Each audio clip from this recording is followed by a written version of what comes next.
ગઈકાલ તારીખ 21/1/2025ના રોજ સવારે કલાક 11 થી 12ની વચ્ચે પાટડી પોલીસ સ્ટેશનની હદમાં આવેલ ડિવોશન સ્કૂલની પાછળ પમ્પિંગ સ્ટેશનની અંદર પાટડી નગરપાલિકાના કોન્ટ્રાક્ટના કુલ 3 કર્મચારીઓ પમ્પિંગ સ્ટેશનની સફાઈ કરવા માટે ગયેલા હતા. આ દરમિયાન પમ્પિંગ સ્ટેશનની અંદર ગટરમાં રહેલ ગેસની ગુંગરામણના કારણે 3 ઈસમોમાંથી કુલ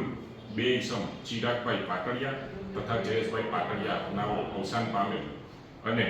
આ કામે મદદમાં ગયેલ ચેતનભાઈ પાટડિયા હોય તેઓને થોડી ઈજા થયેલ અને સારવાર દરમિયાન તેઓને રજા આપવામાં આવેલ છે. આ બનાવ અનુસંધાને મરણ જનારના કુટુંબિકાના બળદેવભાઈ પાટડિયાએ નગરપાલિકાના કોન્ટ્રાક્ટર સંજયભાઈ પટેલ રહે અમદાવાદ તથા ચીફ ઓફિસર મોસમ પટેલ અને સેનેટરી ઇન્સ્પેક્ટર હર્ષદભાઈ વિરુદ્ધમાં બીએનએસની કલમ 105, 125, 54 તથા એટ્રોસિટી એક્ટ મુજબ ફરિયાદ આપેલ છે,